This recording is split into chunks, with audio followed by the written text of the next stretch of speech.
Today we are going to show you how to use the Silversound Pro media player. There are many different variants of media players, however they are all simple to navigate and work in a similar way to each other. Let's take a look on how to use the media player.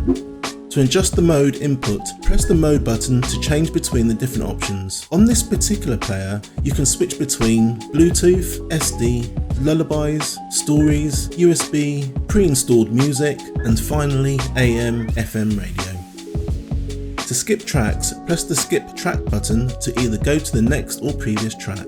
To adjust the volume, press and hold the skip track buttons. This will enable you to adjust the volume both up and down. To use the AM/FM radio, select using the mode button. Use the left and right skip track buttons to tune into a station. To connect a device via Bluetooth, switch to the Bluetooth mode. Scan for new Bluetooth devices with your phone or tablet and pair with the media player. To turn the sounds off, simply press the horn.